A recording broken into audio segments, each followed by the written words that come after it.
Welcome to the Interlude with Drew. What's up, everybody? This is Andrew McCain. Welcome back to another episode of the Interlude with Drew. I have another very special guest on with me today. I've been trying to make this happen for a while, and I'm so thankful that today is the day. We got it done.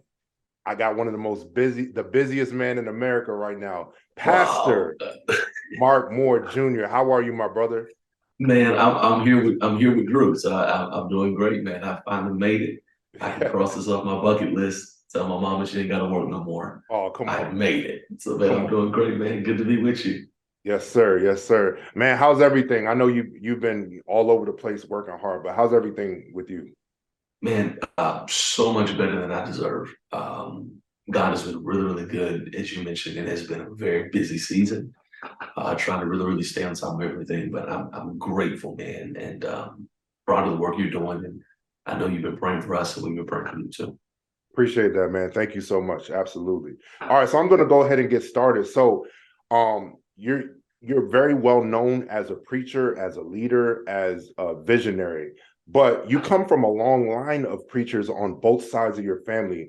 Can you first talk about that, and then talk about when you first felt the call to preach?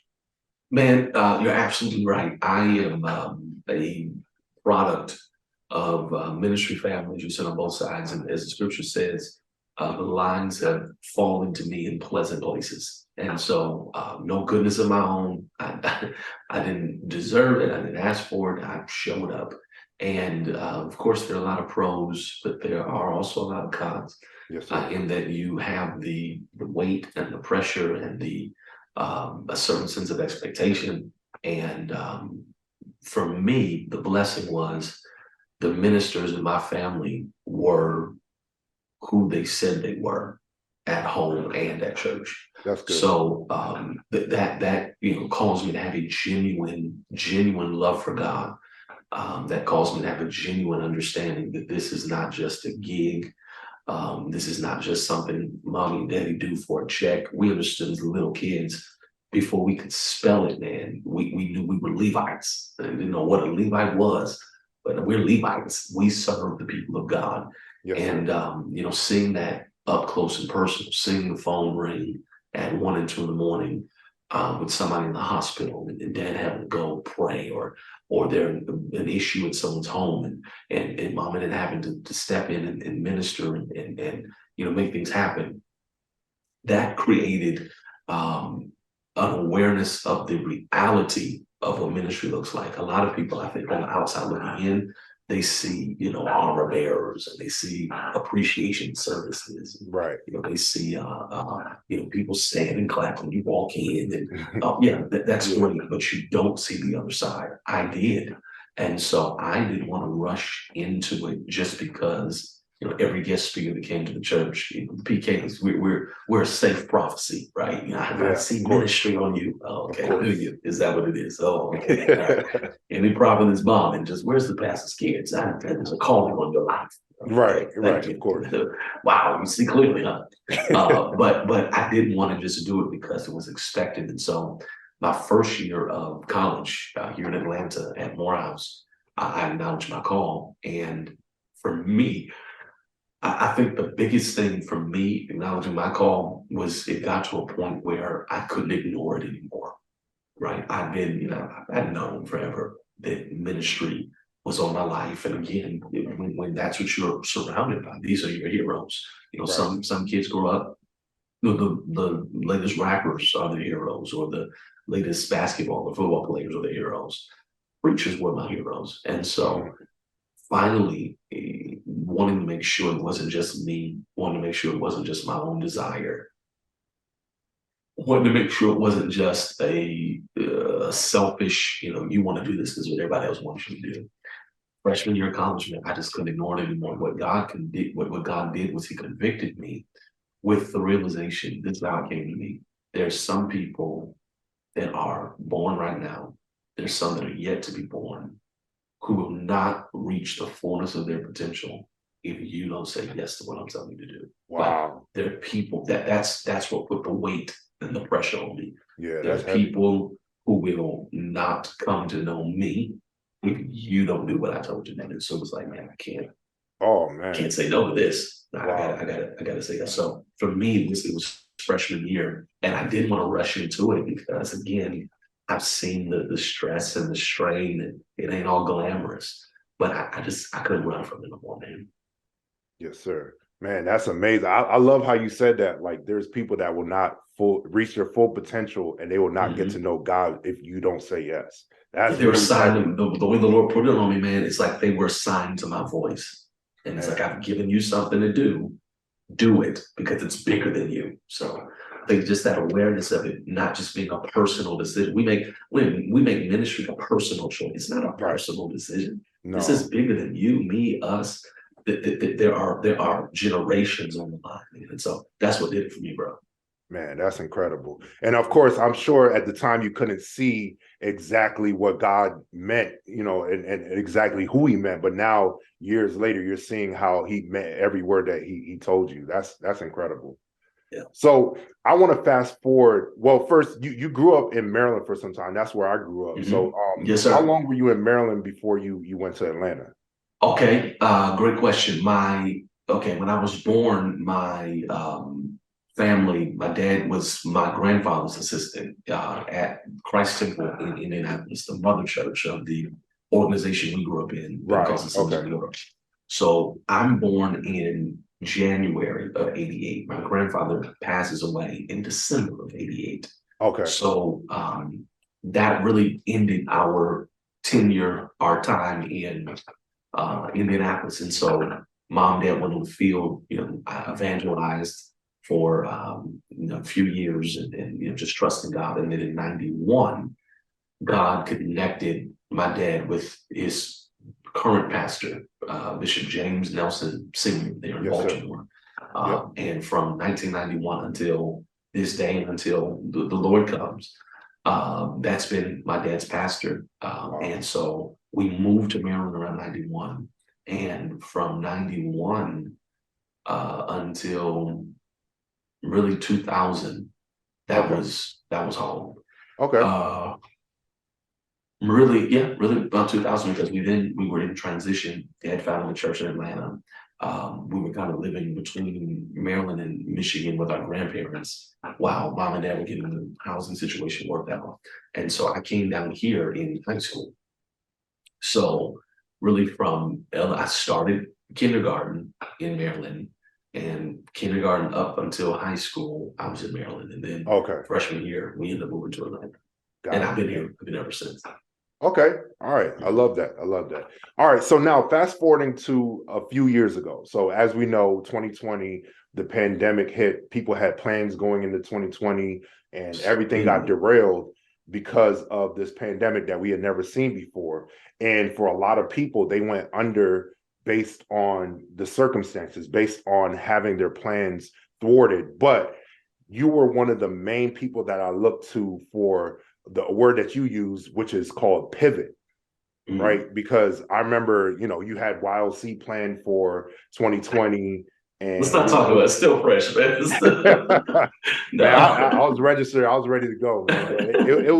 It was going to be big, but then, like I said, the pandemic came, and you pivoted in such a way that was, it was monumental. So can you talk about how that affected you, and then how you immediately took advantage of the moment and started a whole new ministry?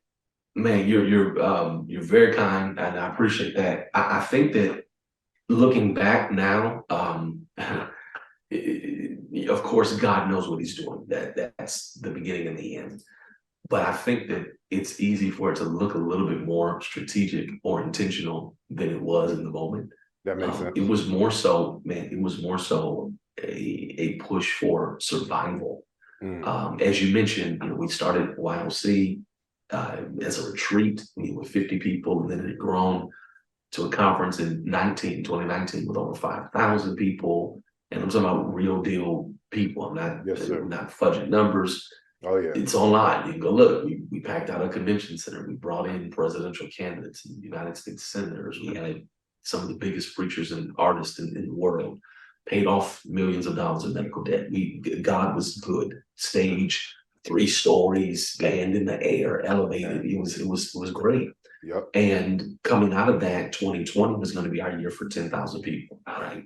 2020, we'd already signed the deal for, we were in negotiation for the not just the convention center we've been in the last few years, but also the arena next door, which they had just built. So we're going to be the first conference. Man, it's a church boy. These are the things we dream about, right? Right. And so pandemic comes, as you said, everything's on hold, and I'm stuck because I'm like, hey, what do I do when the one thing I do really well is the one thing you can't do? Build large rooms with lots of people from different places. My whole catalog now is illegal. Like, I can't do what I do. And so I, trying to figure it out. I was concerned because I'm like, my community is suffering. Our conference community is a diverse group, multiple age groups, different countries, regions, the whole nine. So they're lost right now. They're hurting. Their family members are dying. Church members are dying. We got to do something to pull them together. And so what happened was in June of 2020, the pandemic year, it hit me. I'm sitting at home, everybody's sitting at home, and we're watching every week what I'm calling kitchen table church. Right? Yeah. Most of our churches that come from a Pentecostal background, I'll say, we're not, by and large, we're not as developed tech-wise. We didn't all have, fancy in-home studios and camera systems and, streaming audio mixes and all of that. So we're setting up, iPhones at the kitchen table, trying to the thing is on upside down. You didn't even know you went live. Yeah. First lady to walk through the kitchen with our house coat on. It's, oh my God, what is happening? No praise and worship, no music, no band. We're just, churches are literally fighting for their existence, trying to survive. Right. And it hit me so strong that people are missing the sights, sounds, the feel of church. And so I called the same convention center that we had filled up just the year before. And they were, boy, were they happy to hear from me. How many seats do you need? I don't need any seats. What?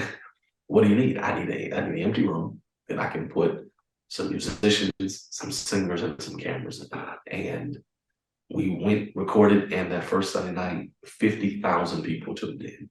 Oh my goodness. What? 50,000? Right. I worked all this time to build up to 5,000 in person. Yeah. One flick of a camera, one push of a go live button, nobody in the room, 50,000 people watch. I'm like, hey, we're on to something. This is confirming what I thought. People miss church. And I mean, we were having, it wasn't pandemic, we were having full convocation, Holy Ghost revival church. Opposite, hey, put on your suits, your ties. There's nobody will be there. I know. It doesn't matter. We're giving people an experience at home. Move your little coffee table out of the way. Let's get back. And we're going in. I mean, I don't have to run down the stats. Our team, Minister Antoine Cooks and Minister Gary and Shunda and just the whole squad. Josh on organ. It was crazy. And after that month in the convention center, hey, we got to keep this going. So God led us to a church in Columbia, South Carolina, phenomenal ministry. The river there in Columbia, Pastor Simeon Moultrie, amazing pastor. The brook, I'm sorry, not the river, the brook, wrong body of water. And they let us come in for, I think we were there for 3 months. And we would come in and we would record in bulk. So people were, were looking, because our team was across the country. So I'm bringing my organist from Ohio. Yeah, a keyboard player at the time. He's since moved to Atlanta. My MD, Matt, he brought him from Indianapolis. Yeah, I'm bringing singers from Maryland, Phoenix, Florida, Carolinas. I mean, literally, we're assembling a team from all over, and we would pre-record, and so it looked live every week. But what people didn't realize is we were going in there, and we were doing. Sometimes we did, I think, 3 or 4 services in a day. And I'm talking about our full knockdown, drag out, full. We're not doing 45-minute sing a song, teach a Bible study, Right. sit down and drink tea. It was full, and I'm like, man, this is crazy. Looking at the numbers, I realized we're spending like $20,000 a month for 2 days of Really? recording and using the Wow. space, right? Wait a minute, it's amazing. And that we weren't being taken advantage of. That was a discount for what we were getting and everything. I'm just like, man, this math isn't mathing right. Like, if we had our own space, if we had our own studio, I mean, I could record whenever we wanted. We could be far more efficient, right? We could, utilize the space as needed, however we want to do it.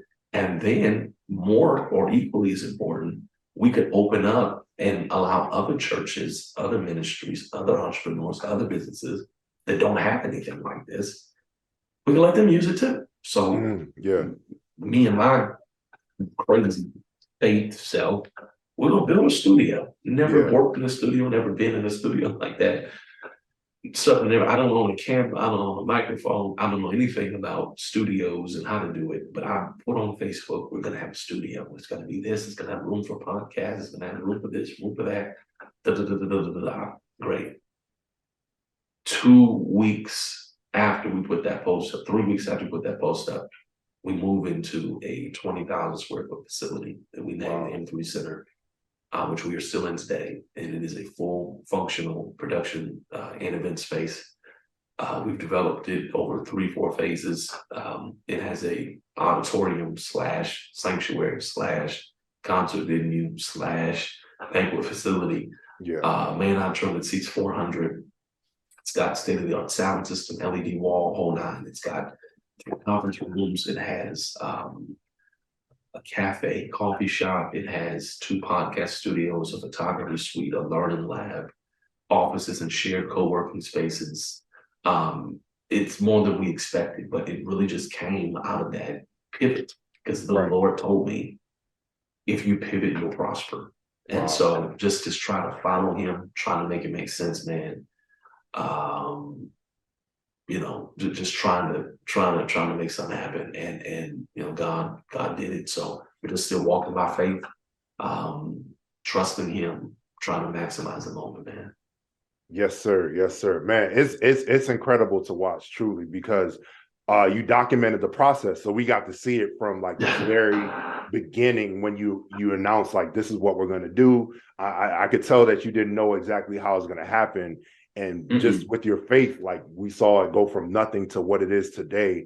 You let us in on to see how it was being built, like every room being built and everything like that. And I gotta say, it's truly inspiring. One of my favorite quotes from you that you use, I don't hear it as much anymore, but you definitely used to say it a lot, is, if they don't invite you to their table, build your own. And that's been shown over and over again in your ministry. Can you briefly talk about how important that is to you and like how you live by that? Man, absolutely. I think that I want to be careful how I say it, but I guess I just got to say it. And I think one of the negative traits that we see in our generation is just this insatiable desire to be put on, right? Yes, We'll just use church as an example, or church preaching side or music side. Bro, there are only so many mega conferences. Exactly.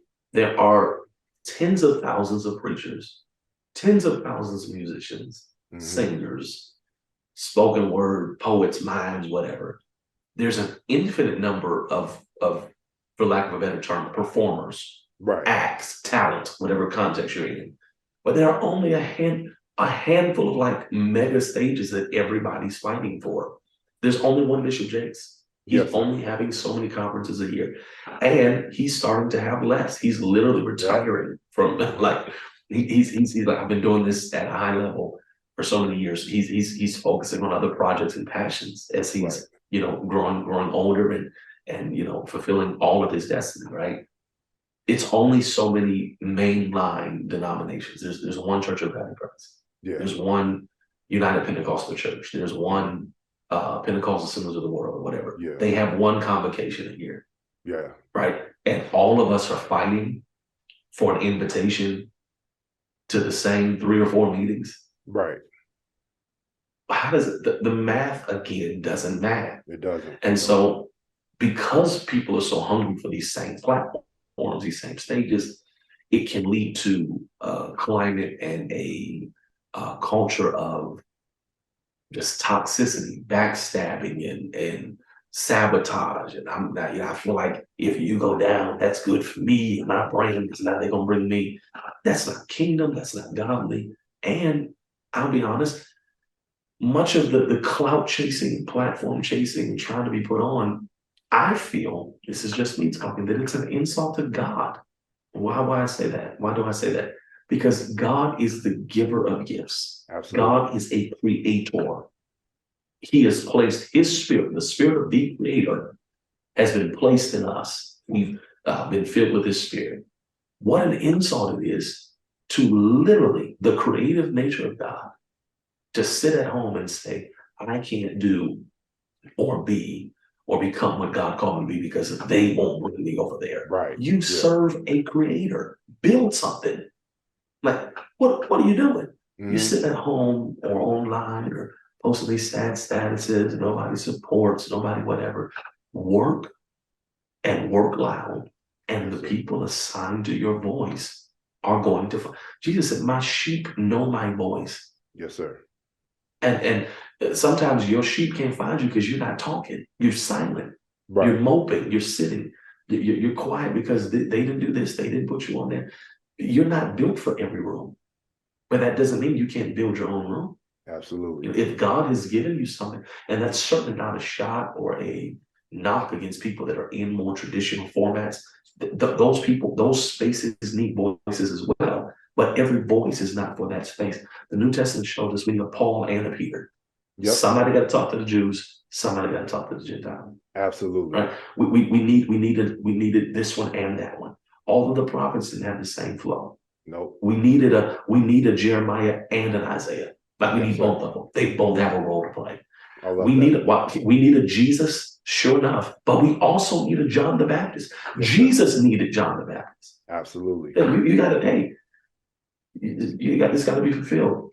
Lord, you want me to baptize you? You're the one. I know who you are because when your mama came to see my mama, I know you. Yeah, I know, but you need to baptize me, John, because it has to be fulfilled. The word has been. Everybody, there's that Jesus is in the synagogues, John's out in the wilderness looking like a madman. So we need both.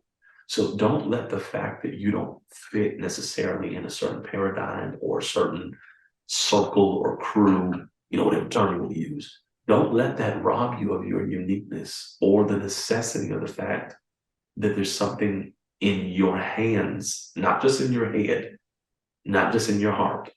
We want to focus typically on the head and heart, but don't forget hands. You got to build. Jesus was a carpenter. Yep. In his, he's a Messiah. Yeah, God in the flesh, absolutely. But he had a 9 to 5, and you could catch him at the wood shop because he built with his hands. And I think that ought to be a lesson to all of us, man. Oh man, yes, sir. Absolutely, man. I love that. That's so profound. And you mentioned Bishop Jakes. I heard him say before that God never made tables. He made trees, and it's up to us to put in that work to do what we need and to get what we need. So seeing it demonstrating your life is definitely powerful. I don't want to hold you too long, so I really want to quickly go to talk about how recently this year you've become pastor of Faith Covenant Church, and since that time you stepped in, and it's been explosive growth. Every week we see reports of such and such amount of members joining the church. And it's not like, it's a revolving door, it's adding. And I just saw, I believe yesterday, that you said by the end of the year, you'll be well over 1,000 members. Can you talk about that process and how it's been as the pastor? I can talk about it. I just don't know what to say. I'm not dodging your question. I'm not being evasive. I have nothing for you right here, man. Like, yeah. Again, as a PK, and I know you know this life, man. And I'll be very, very transparent with you. When my parents, who transitioned out to a historic church in Chicago, just they're seeing tremendous results there as well. Growth, revival, just it's a God thing. But when they transitioned out, I'll be honest, I thought they out, we out. I fought a good fight, Yeah. finished my course. Yeah. God bless you. Chi-Town looks wonderful.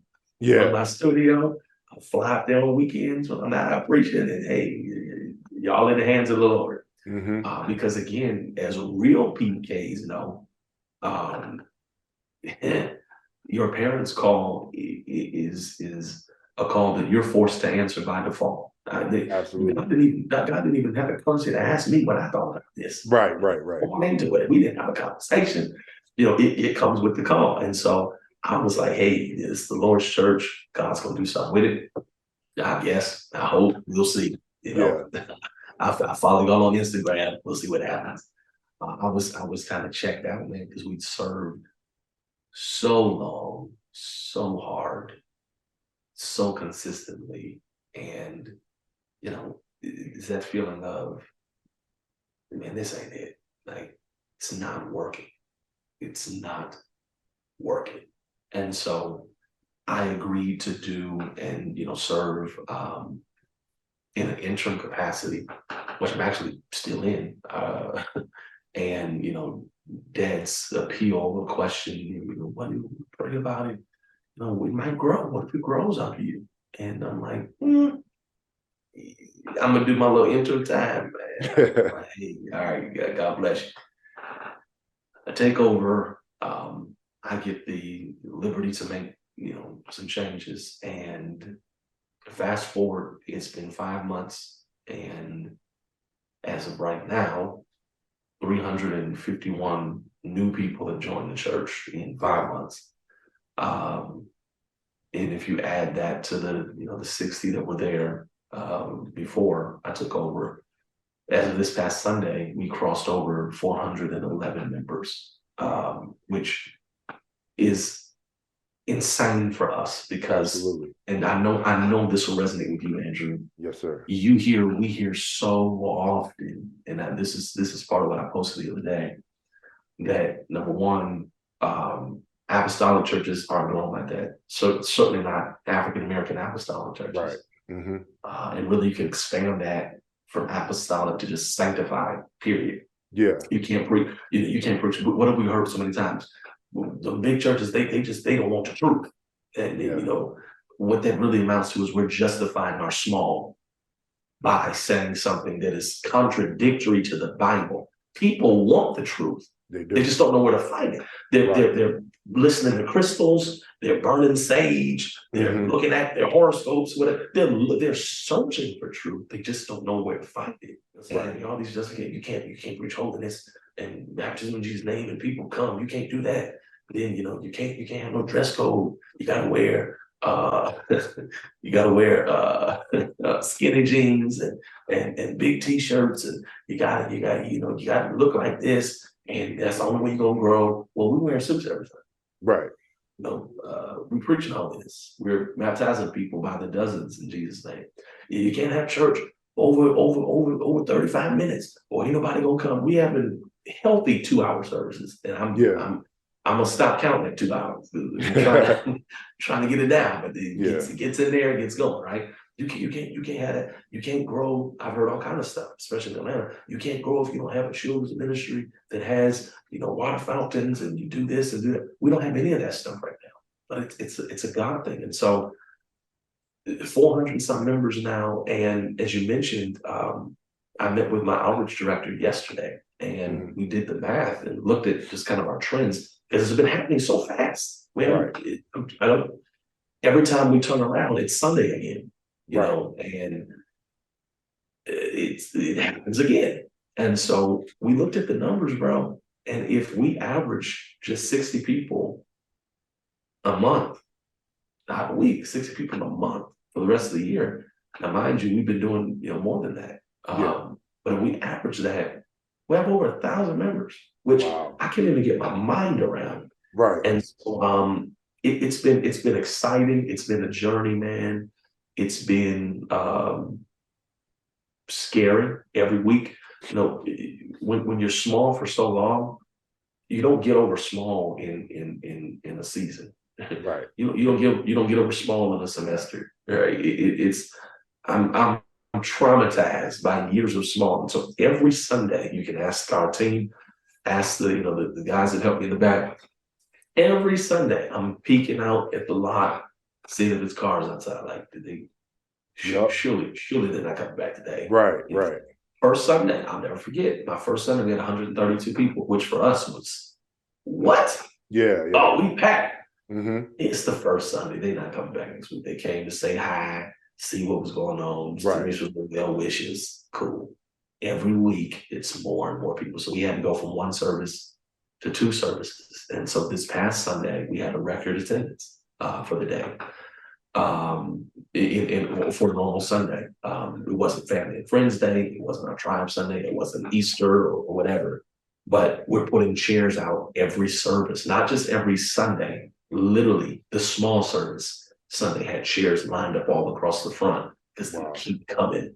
Yeah. So we're in the process now of believing, man, and you kind of took me back to the earlier questions about the working loud and the risky faith and the taking people on the journey, because we're back in that space again. I find myself in that space again. Yeah. I announced a few weeks ago we needed a church. Right. And so we're out here believing God again, trusting him again, and just gonna see what happens, man. So we need your prayer. I mean, we need your prayer. Definitely. And that's that, man. Yes, sir. Yes, sir. I'm believing God. We've seen it happen before. I know every unique experience is different, and it's gonna fit. You feel that, kind of anxiety, but I believe, something great is about to happen. My bro, I really appreciate your time. I know, like I said, we talked about it. You're super busy. You have a lot going on, but man, it was important to me to have you on this podcast.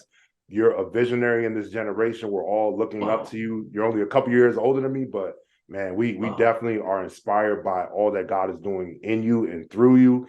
And I'm excited to see what God does through you next, man. Thank you so much. I'm honored, man. For real. Thank you so much. I love you, your family, what you're doing, your wife, your kids, man. So thank you for the opportunity. Seriously. I don't take it lightly. Excited, man. Thank you. Absolutely. And as I always say, only what you do for Christ will last. Take it one day at a time and keep it pushing. This has been another episode of the Interlude with Drew. God bless you all, and I'll catch y'all next time. It's the Interlude with Drew.